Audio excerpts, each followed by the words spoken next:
Recently, we had a kidnapping hoax take the headlines by storm.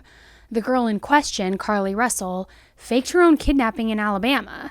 But in the beginning, it seemed like a very scary and real kidnapping that just happened on the side of the highway after Carly claimed to see a toddler walking alone and then got out of the car to check on him. So a massive amount of resources were used to try and locate her, and people were and are still fuming at the thought of someone faking something of that sort. Now, one of the people who made considerable efforts to help locate Carly was Angela Harris. Angela's daughter, Aniah, was once the victim of a kidnapping back in 2019, and a kidnapping that ended in a horrific and heartbreaking way. So today we are going to talk about this case. It's the case of Aniah Blanchard. This case was one that was so hard to sort through all of the pieces of information, and each article, document, and piece of information seems to have worded things a little bit differently. Nevertheless, I did my absolute best to sort through all of it to try to find out exactly what took place. Because as I said, it is a very horrible and haunting crime that happened. Hey guys, I'm Elise. This is 10 to Life. Let's jump right in.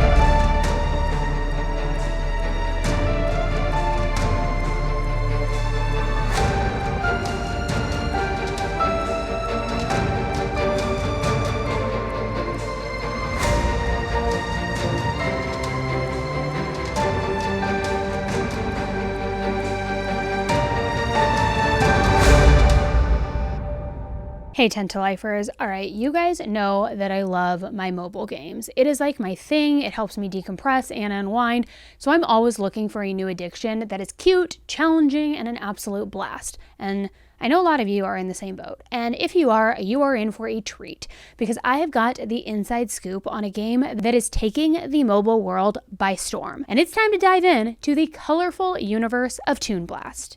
Toon Blast is the free-to-play mobile game that's got it all. Available on all of your devices, this game is going to have you hooked from the get-go. Okay guys, so just sit back and picture this. Over 7,000 levels of mind-boggling puzzles, all wrapped up in stunning graphics, adorable characters, and animations that are so cute throughout like the little magical worlds. So join the Toon Gang on an epic journey across these super enchanted, beautiful realms. Each level presents a new challenge, a new opportunity to showcase your blasting skills and your creativity. And speaking of challenges, because you know I love a challenge, how about joining a team of other players? You can team up and unlock rewards that will keep you smiling and having fun. The more active that your team is, the more lives and coins that you'll snag. But wait, there is more.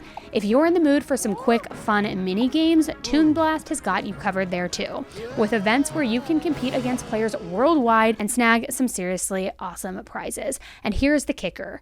You can play Toon Blast anywhere, anytime, without Wi-Fi. Say goodbye to all those annoying ads that disrupt you during your gaming zen. This is all about smooth, uninterrupted fun. Plus, it is so easy to learn that you will be a pro in no time. Now, I want to hear from you. How does Toon Blast fit into your world? Is it your go-to during your daily commute? Maybe your secret weapon for unwinding after a long day like me? And don't just take my word for it, guys, because millions of other players out there have already fallen in love with Toon Blast, leaving rave reviews and soaring ratings on the App Store and Google Play. So are you ready to jump in and start blasting? Well, I've got a special treat for you, my friends. Using the link in the description or simply by scanning the QR code, you'll not only be diving into this addictively fun game, but also snagging 3 hours of unlimited lives and a cool 100 free coins. So what are you waiting for? Click that link, download Toon Blast, and let the blastin' begin. It's time to join the Toon Gang and embark on a journey that's going to be nothing short of a blast. You get what I did there? I'll catch you in the world of Toon Blast. Happy blasting, everyone. 19-year-old Aniah Haley Blanchard was born to her proud parents Elijah Blanchard Sr. and Angela Haley Harris. She was born on June 22, 2000, which was actually also on Angela's birthday. Aniah was born 17 months after Elijah and Angela had their first child, a son named Elijah as well, just like his father. Angela and Elijah got divorced when their children were young, but from the outside, it seems like they always did their best to make sure that the kids were not growing up in a tense environment and really were doing their best to co-parent.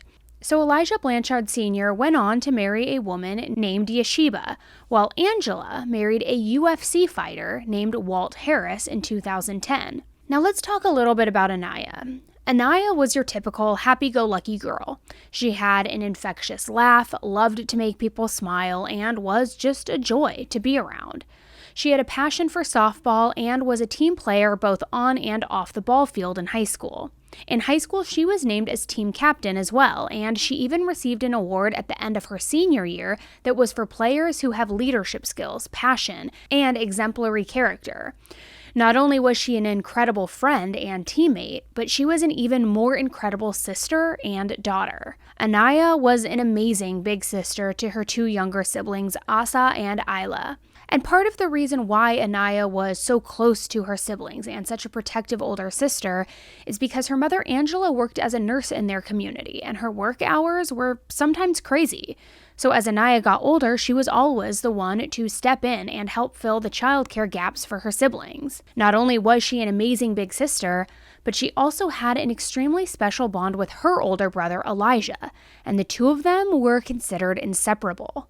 Angela and Aniah were what Angela has described as best friends. She could tell Aniah anything in confidence. After high school, Aniah started attending college at Southern Union State Community College and moved to Auburn.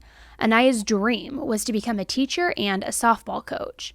She lived in Auburn with her dog Blue and her roommate Sarah, and Auburn was a couple hours away from Aniah's hometown of Homewood, Alabama, which meant that Aniah couldn't see her family as much anymore, well, besides her brother, who was also living in Auburn. But the physical distance between her and her family didn't seem to affect their bond in the slightest. Aniah and Angie were in constant communication and FaceTimed pretty much every single morning as a way to see what each other would be up to that day. Aniah also frequently called her dad to check in, and she and her stepfather Walt texted every single day. On the night of October 23, 2019, Aniah and her brother Elijah had spent the day in northern Alabama with Angela, their mother. Around 7 p.m. that night, Aniah said it was getting late and that they probably needed to head back to Auburn because they both had to work in the morning. So Aniah gave her mom a hug and her mom gave her a kiss on the cheek before she and Elijah headed back to Auburn. On their way back to Auburn, they made a pit stop to see their stepdad Walt. Now it was a fairly quick visit because they still had about 2 hours left to drive. Aniah did mention that she was tired, but told him that she would be fine to drive. So they ended the short and sweet visit with hugs and I love yous, and the two of them were back on the road to Auburn together. Around 11 p.m., Aniah dropped Elijah off at his apartment in Auburn, which was just about 10 minutes away from her apartment. At 11:09 p.m., her roommate Sarah texted to ask if she was close to home. Aniah immediately responded with, "Yeah." But Aniah still wasn't home 30 minutes later. Sarah texted Aniah again, this time asking if she had gone out without her. See, they were roommates, but they were also best friends, and they hung out quite a bit. Very quickly, Sarah got a text back that said, "I'm smoking a blunt, LOL." Now, given that Aniah had never used the word blunt before, that was very weird for Sarah to read. So she asked who she was with. Aniah told her that she was with someone named Eric, and that she had just met him. Sarah asked Aniah, "Where are you? Where are you at with this Eric guy?" And she texted her this around 11:43, but she never got a text back. The two of them also shared each other's location, which is something most college kids do with their friends these days, especially on the heels of the Idaho 4 case.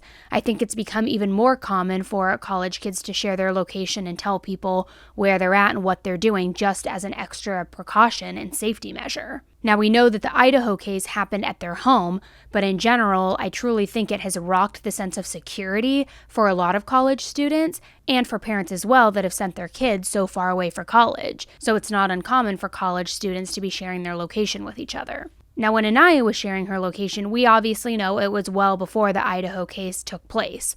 However, Aniah always had a deep fear of something bad happening to her, like being kidnapped or murdered, which is why she and Sarah shared locations with each other regularly. So when Sarah checked Aniah's location, it showed that she was at another nearby apartment complex, which was a place where a lot of the students lived and hung out. So Sarah ended up just going to bed, just assuming that she would talk to Aniah in the morning and hear about this new Eric guy that she hung out with and get filled in on the night before. But when Sarah woke up the next morning, she went straight to Aniah's room to hear about her night with Eric, but to her surprise, Aniah wasn't there. So she again checked her location to see where she was, and there was no location showing up. Around that same general time, Aniah's mother, Angie, decided to call Aniah to see what she had planned for that day, because remember, they spoke regularly, but Aniah didn't answer her phone. So Angie just assumed that she was busy. Sarah, having no clue why Aniah didn't come home and why her phone wasn't pinging, decided to call the mom that Aniah was scheduled to babysit for. The mom, Karina, told Sarah that Aniah had not shown up that morning, which this was extremely unlike Aniah. Aniah was reliable, she was kind, caring, and nurturing, but most of all, she loved those kids and enjoyed all of the time that she spent with them. Her not showing up was not something that had ever happened before. So Sarah immediately began driving around the area checking for Aniah, but she wasn't able to find her car anywhere either.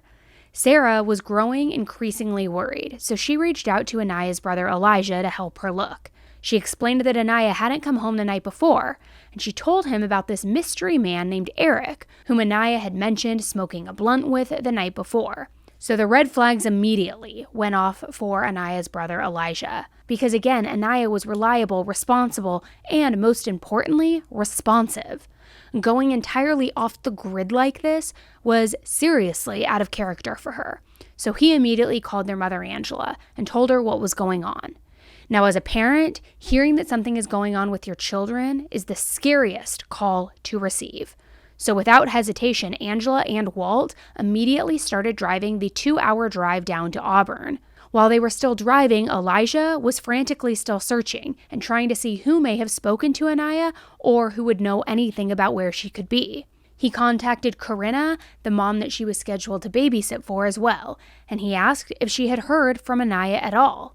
But when she said no, and that she also tried calling her a bunch of times with zero response, he told Karina that they couldn't find her anywhere, and that he was at her apartment.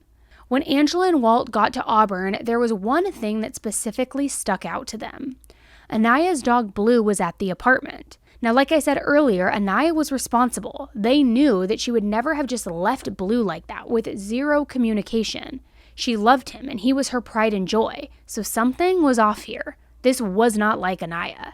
She wouldn't have willingly gone no contact with everyone in her life, so her family decided to get the police involved. That evening, Yeshiba, Aniah's stepmother, texted a friend named Roy, who worked for a local news station.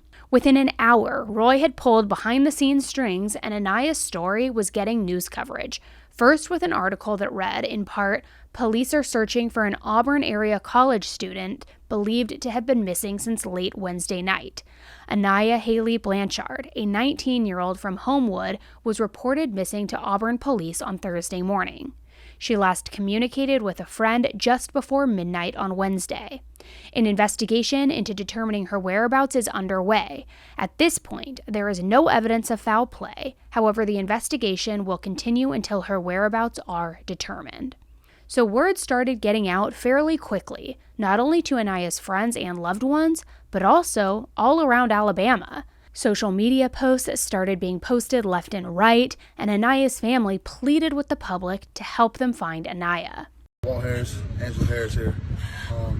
If you have any leads on where our daughter is, Aniah Blanchard, please go to the authorities. Tell someone she was last seen in a black Honda CRV 2017. Tag is 49 B2356. BS 356, I'm sorry. She was possibly last seen downtown at downtown Auburn, Southeastern, and Sky Bar. If you have any information, please come forward.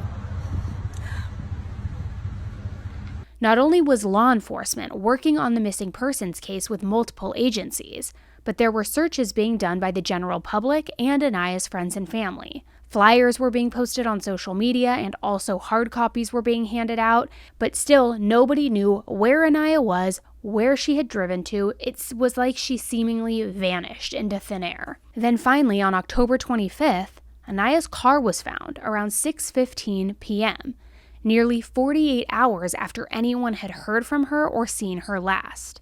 It was in Montgomery, Alabama, which is over 50 miles from where she was last seen. But Aniah was not with or in the car.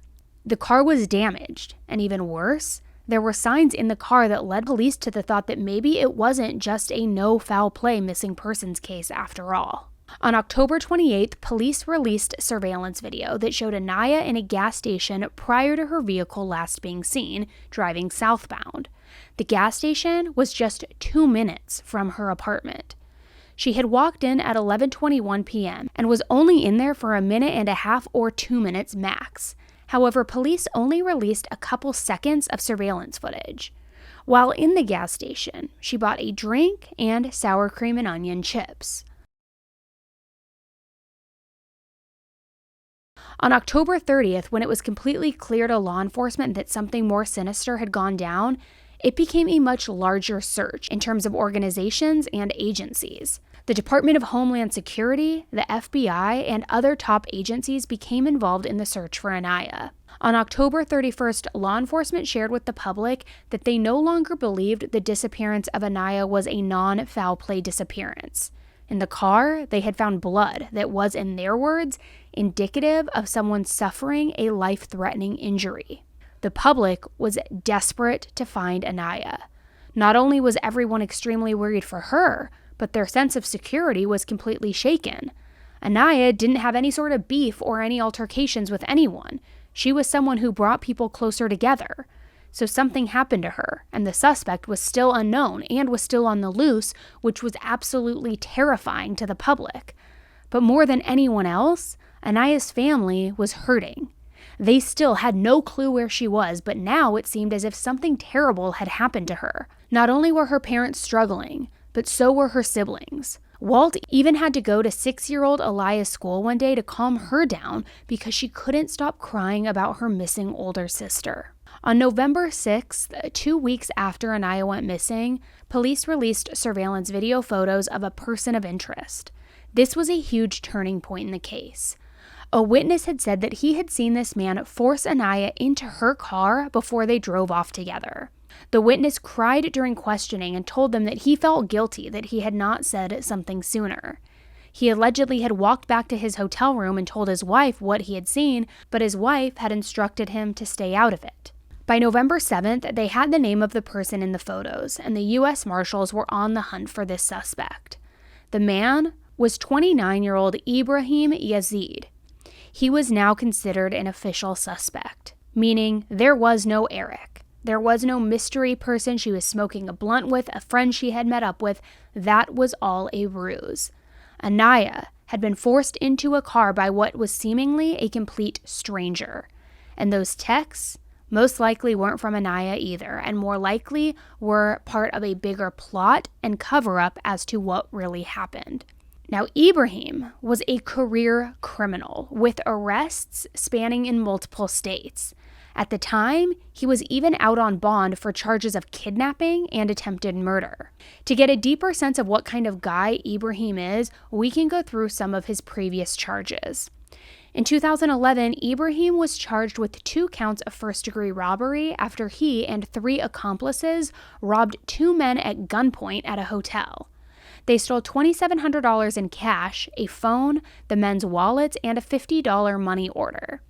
Then in 2012, he was charged with 2 counts of attempted murder when he decided that it would be a good idea to try and hit 2 police officers in their patrol car with his car. Lucky for him and unlucky for everyone else, all 4 of those charges were eventually dropped by a grand jury. But this didn't stop Ibrahim. In 2013, Ibrahim was arrested on 2 charges. The first charge was possession of a pistol without a permit, and the second charge was first-degree possession of marijuana. 2 weeks later, an officer attempted to pull him over in the car that he was driving, but Ibrahim did not stop driving. Rather, he took the police on a wild chase by jumping out of his car that was still in motion and then running. After he was caught, there was around 3 grams of crack found in the same area where he was caught in, and when officers searched his car, they found 16 grams of marijuana. That resulted in 3 drug charges and 1 count of attempting to elude. In 2016, he was sentenced to 1 month and 30 days, so basically 2 months, for the pistol charge and for the marijuana charge. The judge then suspended that sentence and gave him 6 months probation instead. For the 4 charges that followed, he was given a suspended 13-month sentence. Now, you'd think that someone receiving that much grace might make them just decide to change their life around just a little bit, but not Ibrahim. Because literally 3 days later, he was charged with a trafficking spice. Take a wild guess on what happened with that charge. I'll give you a little bit of a hint, but take a wild guess, because if you're guessing that it was dismissed, you'd be guessing right. In 2017, he was arrested once again and taken to the Johnson County Jail in Olathe, Kansas. This time for 2 counts of aggravated battery on a law enforcement officer, 1 count of aggravated, 1 count of reckless fleeing law enforcement, and 1 count of marijuana possession. He was in jail for 8 months leading up to his trial in 2018, in which he was only found guilty of the fleeing law enforcement and marijuana charge. Now, as if this would be a surprise to anyone, he was given a 16-month jail sentence only to be released 6 days later to continue his streak of absolute reckless behavior. Ibrahim went back to Alabama after his release, where his behavior escalated even more. In January 2019, Ibrahim and 2 of his criminal pals decided to hold 2 elderly men hostage at a hotel. They took a handgun with them and proceeded to beat both of the men. However, most of the focus went to the older 77-year-old man. They beat him up until he was near death and completely unconscious. Then they stole his Rolex watch, his guns, wallet with money in it, and cards, and even the clothing. They stuffed him in the car, and Ibrahim and one of his accomplices headed down the highway. Now, a common saying is criminals are dumb, and thankfully that was also the case for these 2 idiots, because they decided to drive erratically on the highway, which led to them being pulled over with the victim in the backseat still. Ibrahim was charged with 2 counts of first-degree kidnapping, 2 counts of first-degree robbery, attempted murder, and possession of marijuana. After he was arrested, he was released on bond, and he was still out on bond when he was named as the suspect in Aniah's disappearance. So now that we have his background, we can get back to what happened after he was named a suspect. In the very early morning hours on November 8th, Ibrahim was booked into jail after the U.S. Marshals located him in Escambia County, Florida. He was taken into custody after a short chase and charged with first-degree kidnapping. He was placed onto a stretcher when he got arrested, and based on his mugshot, we can assume he had to get checked out. After being booked, he was being held as a fugitive in Florida. However, that evening, a judge decided to extradite him back to Lee County, Alabama, after a brief court hearing. Ibrahim is coming in, Your Honor. Right. Okay. Right.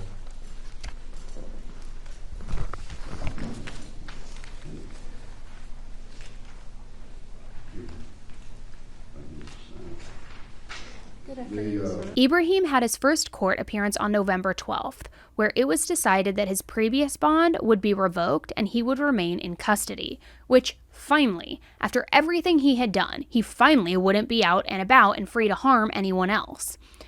During that court hearing, there was a gag order put in place that barred anyone related to the case or any potential witnesses from speaking with the media. That was the start in the pursuit for justice for Aniah. But the fact of the matter still remained. Aniah was still missing.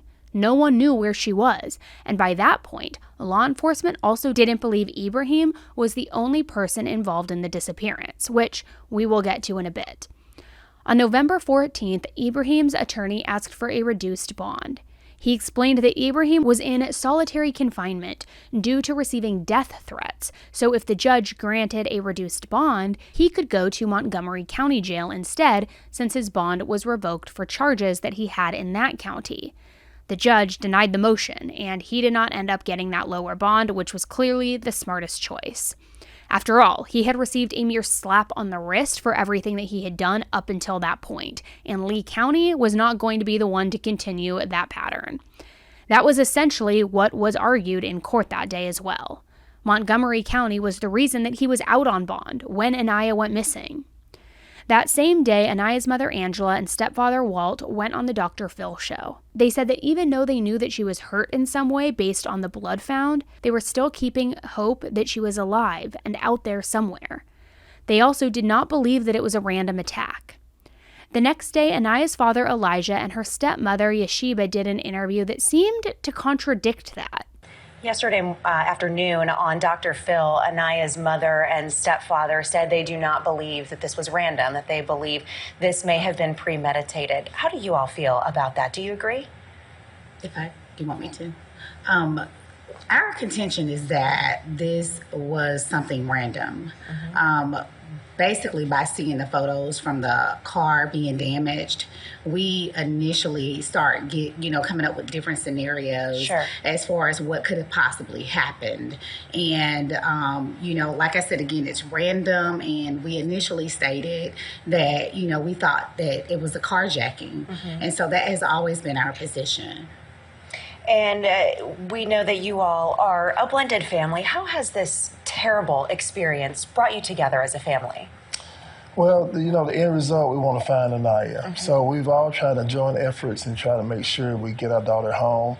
And it's been good because she's been able to bring us closer together. Last night, we learned that Ibrahim Yazid, who's the suspect who is in custody, has been moved to solitary confinement due to death threats from other inmates.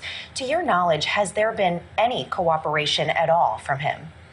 We have not heard anything. That's something that hadn't been discussed with us by Chief Register or Brandon Hughes, the district attorney. So haven't heard anything in regards to that. We've been sharing information about awareness bracelets that have been made and are being sold. We've also shared information about a PayPal account if people want to help out. If someone's at home wanting to financially help, what is this money doing to help find Aniah, bring her home?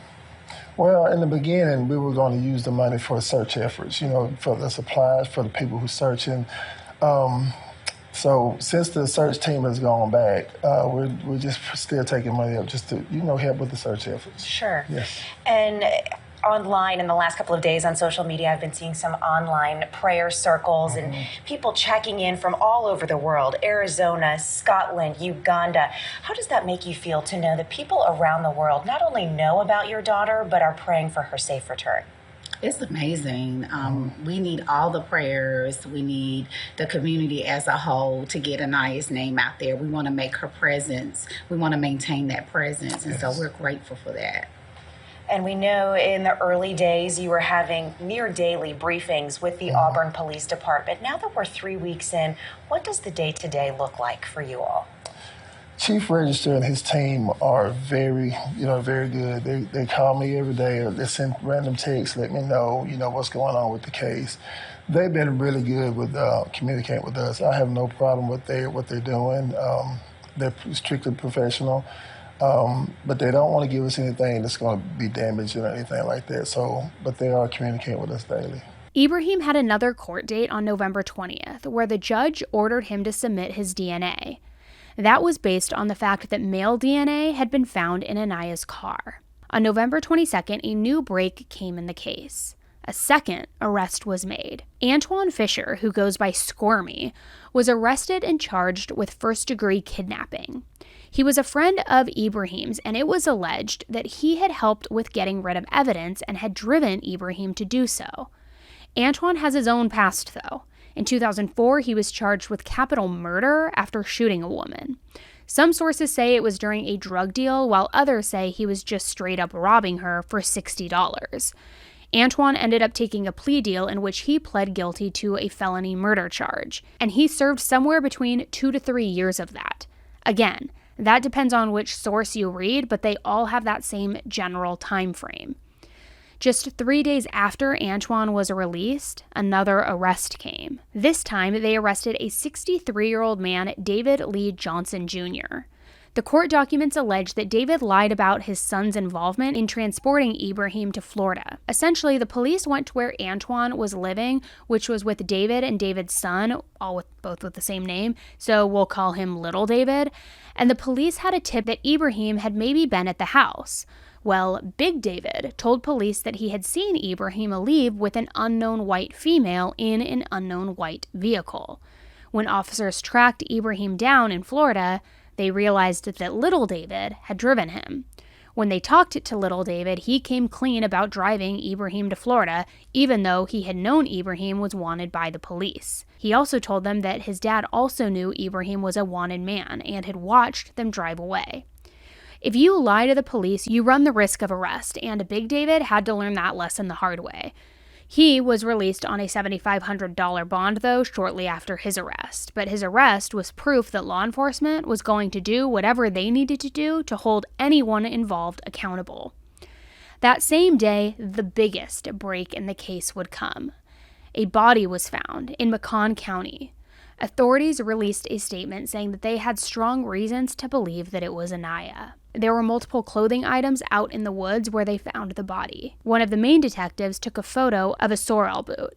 He then asked Angela and Walt to come meet him at the district attorney's office, where he showed them the photo of the boot. Walt dropped the phone, exclaiming, "Y'all excuse me," and began punching a concrete wall and screaming.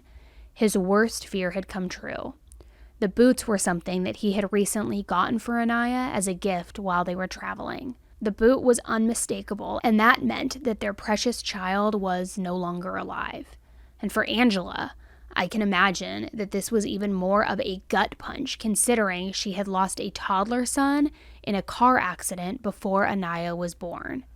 It truly makes me so sad to think about the pain that she must have felt, and I'm sure will forever feel after losing two of her babies.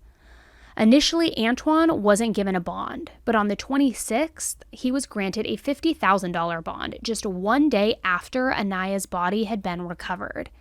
The initial reason for denial was due to the nature of his previous charges and the fact that he had many warrants for unpaid traffic tickets that he had not shown up to court for. However, his attorney maintained he was a hard-working father of four whose family relied on him to meet their needs. On December 2nd, after Aniah's body had been positively identified, Ibrahim's kidnapping charge was upgraded to capital murder in a press conference. During the course of this investigation into the disappearance of Aniah Blanchard, it was determined by Auburn Police Division that Ibrahim Yazid abducted Aniah from the Chevron on College Street here in Auburn. Once Mr. Yazid was arrested, we felt like we had the perpetrator of this crime in custody. Our full focus of the investigation turned to finding Aniah. On November 25th, investigative efforts led us to County Road 2 in Macon County, where we discovered human remains that the Alabama Department of Forensic Sciences later positively ID'd as belonging to Aniah Blanchard. And subsequent to that, there was an autopsy done, and the medical examiner ruled that Aniah Blanchard was killed in a manner of homicide. Cause of death was a gunshot wound. As a result of the determination by the medical examiner's office, we are now upgrading the charges from kidnapping in the first degree to capital murder, and in this case, capital murder is the intentional murder during a kidnapping, and will also be seeking the death penalty against Mr. Yazid. In the interest of public safety, I do want to say, to follow up on a report or a statement rendered by the Auburn Police Division last week, that we have determined that Mr. Yazid is the lone person responsible in this case for abducting Aniah Blanchard. He is the lone person responsible for Aniah's murder. He remains in Lee County Jail without bond, but he is also innocent of these charges until we overcome our burden and prove him guilty beyond a reasonable doubt. That press conference was the first time Aniah's cause of death had been publicly released. Ibrahim went to court a couple of days after that to be formally charged, and he had his own things to say. My right, I got a right too. Well, the capital murder charge that is involved with a death occurring during a kidnapping, the probable cause for that has been amended to state what is on the warrant. Each of them satisfy probable cause to charge you with the crime. The second capital murder charge involves the shooting with a firearm inside a vehicle, and that itself can constitute capital murder, as I'm sure your lawyer has told you. But they don't have no video, no audio of me shooting anyone. That's what I'm trying to see, how y'all gonna bind me over on hearsay, but y'all ain't presenting no evidence. And then now there's a whole different statement. There's a whole different convenience store you saying. So why the kidnapping and all that did not get dismissed? I'm not a law enforcement officer, and I'm not going to argue their case for you. But you signed it. What's on the probable cause warrant does satisfy the issuance of the warrant, and I have done that. And these conversations would be better had with your lawyer outside the presence of a courtroom. Ibrahim, in case you didn't know, audio and video aren't the only way you can be proven guilty for a crime. And maybe you should let your lawyer, who is literally standing next to you, do the talking before you get yourself in even a larger pickle. But that's just my opinion. Do what you want to do. On December 17th, Antoine was cleared of all of the charges because Antoine had given law enforcement the exact information that they had been desperately searching for. He told them that Ibrahim had driven to Montgomery shortly after Aniah went missing in a car that looked just like Aniah's. The reason he was there was because he was looking for some help. Antoine claimed he didn't know exactly what was happening, but they had driven somewhere in his truck, leaving Aniah's car at the apartment complex, which is the same complex that had ended up being found out, by the way. Anyways, he said that they stopped and Ibrahim had gotten out. When he looked in his mirror, he saw Ibrahim dragging something wrapped up in a comforter into the woods. From what he could see, it looked like 2 legs, and he point blank told Ibrahim, "Tell me that's not a body." He told him that when he got back, to which he replied that he had shot a girl when she went for the gun. With that amount of damage to Aniah's car and him saying that she went for the gun, one can simply infer that Aniah fought back. There was also a bullet hole in the door, and the seat was absolutely covered in blood. Aniah's celebration of life was in late December 2019, just before Christmas. More than 2,000 people who had been impacted by Aniah and her story showed up to celebrate her life. The celebration included a balloon release of baby blue balloons because baby blue was her favorite color. Aniah's parents all stood, side by side, united up on the stage where the major announcement was made by then Alabama State Rep Marica Coleman. They would be working on a bill called Aniah's Law. The purpose of it would be to give judges more power to deny bond to repetitive offenders when it comes to violent crimes that are committed. Because if Ibrahim had been denied bond after almost killing that poor old elderly man, Aniah would likely still be here today. That December day was also named Aniah Haley Blanchard Day in her city of Homewood. Every year on December 21st, her city remembers Aniah for the kind, compassionate, incredible young woman that she was. I want to say forgive me because this is not on the program, but I had permission from Haley. On behalf, well, first of all, giving honor to God and to Pastor Mike, thank you so much. On behalf of the city of Homewood and Mayor Scott McBrayer, I present this proclamation that today he has decided to make today Aniah Blanchard Day.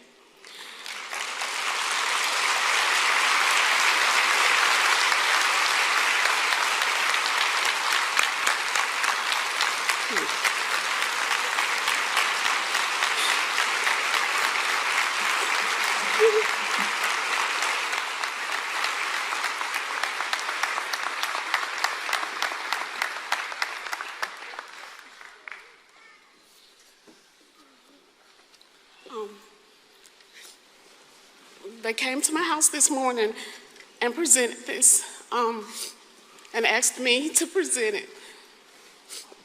So I'm going to read it. So glad the 4 of you are up here. Hey.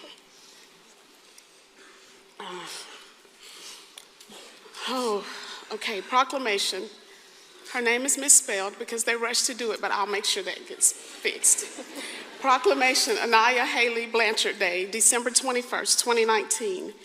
Whereas Aniah Haley Blanchard was born to Elijah Blanchard and Angela Harris on June 22nd, 2000. And whereas Aniah Haley Blanchard graduated from Homewood High School in May 2018, where she was a member of the softball team. And whereas Aniah Haley Blanchard enrolled in Southern Union Community College in Watley, Alabama to further her education, she had plans to become a teacher and a softball coach.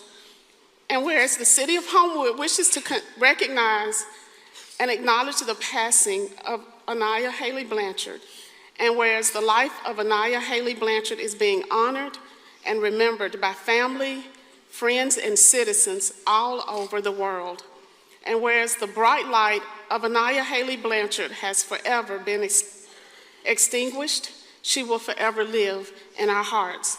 Now, therefore, on behalf of I, Scott McBrayer, Mayor of the City of Homewood, Alabama, hereby declare that December 21st, 2019 be forever known, remembered, and proclaimed as Aniah Haley Blanchard Day in the city of Homewood, Alabama.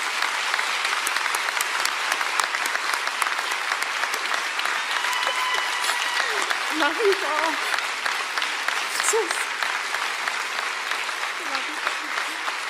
The Alabama court system has proven to move incredibly slow, and while that's excruciating for families who are waiting for justice, the wait will hopefully be worth it for all of them in the end. On November 4th of 2022, more than 3 years after Aniah's murder, the case went before a grand jury in Macon County, the same county where Aniah was found. Ibrahim was indicted on 3 counts of capital murder, 1 count of capital murder during a kidnapping, 1 count of capital murder during a robbery, and 1 count of capital murder involving a victim in a vehicle.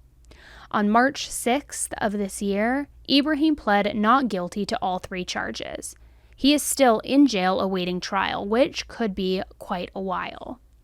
The prosecutors are still going for the death penalty, which will likely add more time to this case. Aniah's family and loved ones continue to seek to turn their pain into purpose.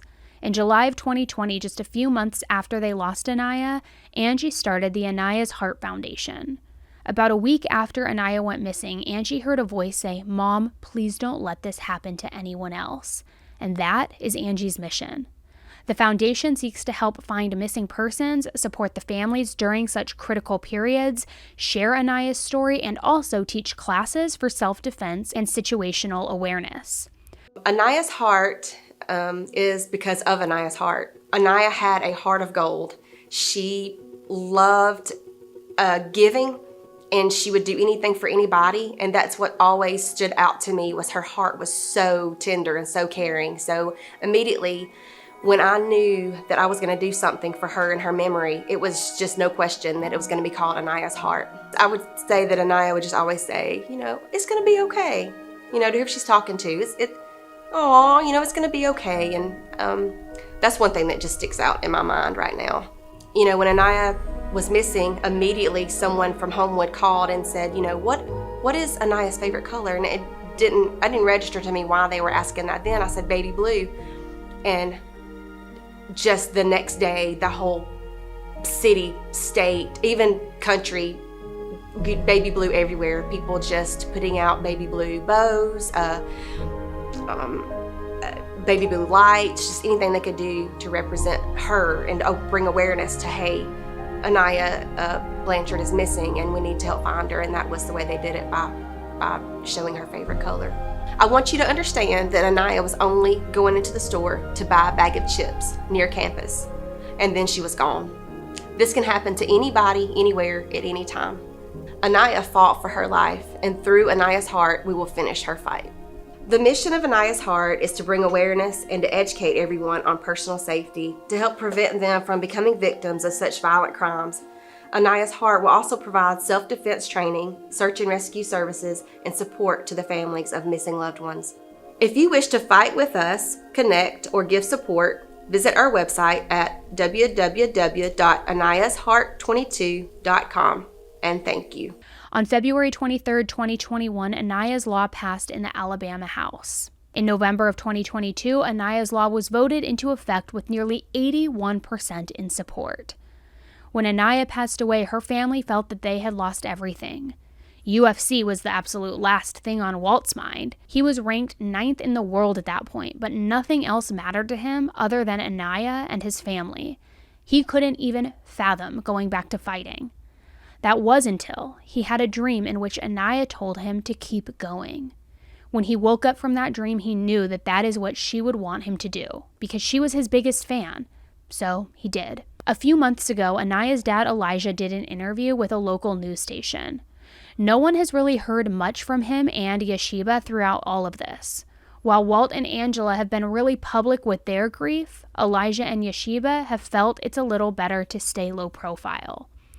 Yeshiba is an attorney and has wanted to be very careful not to say anything that could mess up the case against Ibrahim. However, during Elijah's interview, he discussed some of what he has gone through in the last 3 years. Elijah has had to avoid the internet as much as possible because if he searches his name, Aniah pops up, which is something that is really hard for him. When he watches TV, there's always people killing people or just being straight up harmful to one another, which is also very difficult to watch. Her whole family is very religious and Elijah is a preacher, but losing Aniah in the way that they did is something that has challenged their faith over time. In September 2019, Elijah was a guest preacher and preached a sermon at a church. Aniah went to watch him and was so proud of him. But looking back, one of the hard parts for Elijah is that Aniah was wearing the same dress that day as she wore on the day that she was kidnapped. It is just another reason that he avoids the internet.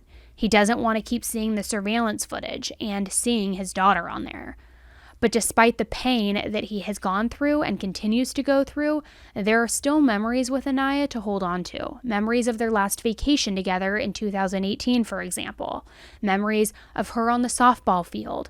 Memories of her happy-go-lucky spirit. Aniah's impact on her friends is so evident. Her roommate Sarah works with Aniah's heart daily. And thinking back to what happened to Aniah, I think it's really incredible that Sarah was so in tune with her friend to know that things were off and to start calling people.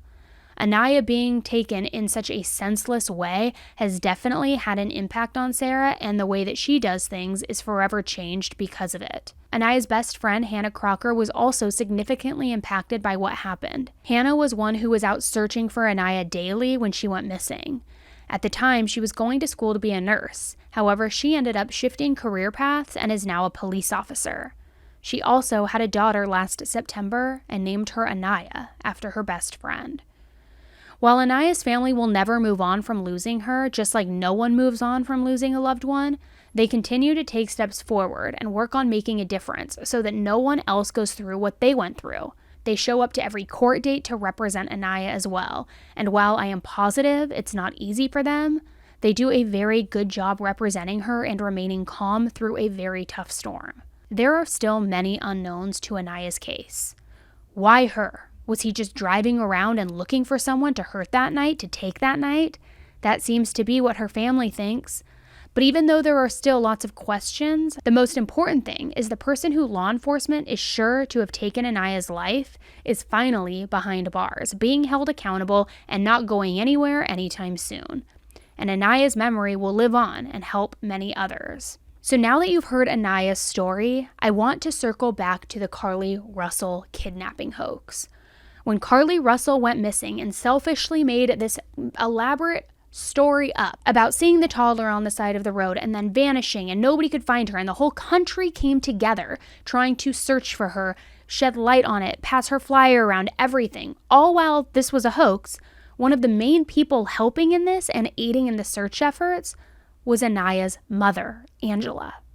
Helping, being a source of support for the family, being vocal about the dangers in Alabama, the dangers of a missing daughter. So then, imagine what a blow it was to be Aniah's mother, who will never get Aniah back, and realize that Carlee, this grown woman, made up the entire story. It was all a hoax. I bet Angela wishes that Aniah had only made it up as a hoax and that she wasn't truly missing and then murdered ultimately. And she had been helping this family, helping look for Carlee, helping spread awareness, only to find out that none of it was true. How heartbreaking. What a devastating, selfish blow to this family who is still grieving the loss of their daughter and trying to help other families going through similar things. It is just absolutely horrific every single way you look at it. It's like their heart is broken all over again. They held out hope when Aniah was missing, hoping they would find her. Ultimately, of course, they didn't, and devastatingly, she was murdered. then you see this other family holding out hope, and she is returned. Not in a safe way of, oh my God, thank God she's rescued, but she made it all up? Who would make up such a sick and twisted thing? Now, while we still don't know all of the answers as to why Carly made up this hoax, whether she suffers from some sort of mental illness, mental health struggles, if it was a ploy for attention, there is, of course, no excuse. We don't know the reasons behind it, so I don't want to, have the pitchforks out too hard in the sense that maybe there is something more deeply rooted here, but it is still inexcusable, and it just makes my heart break for Aniah's family all over again because of what they had to go through. So please, not that I'm saying any of you guys are going to do a kidnapping hoax, but it makes me think of Sherry Papini, Carly Russell.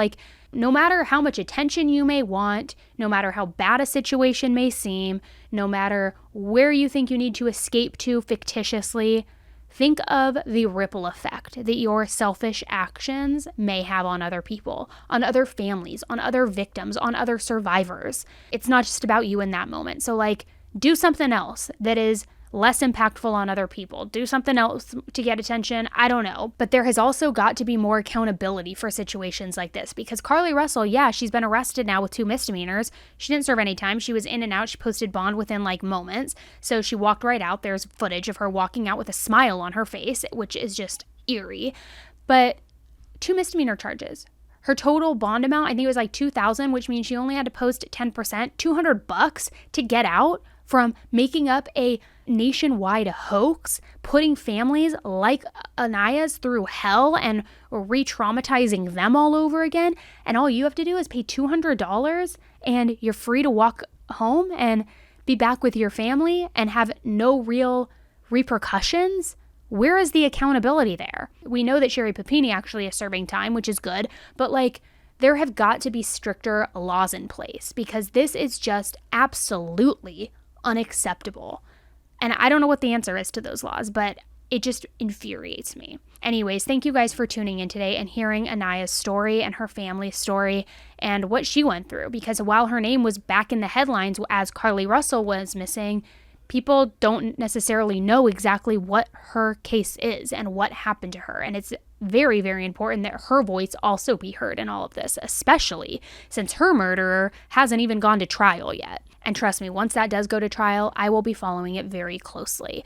And let's just pray that Aniah's family finally gets justice for their daughter. All right, guys, thanks for tuning in. Don't forget to hit that subscribe button and that like button on your way out. That way you will see new videos as I post them. They'll just come up on your feed, whether you're on the computer, whether you're on your phone, wherever you're at. It'll show you when new case videos get posted. All right, guys, thanks again. And until the next one, stay safe.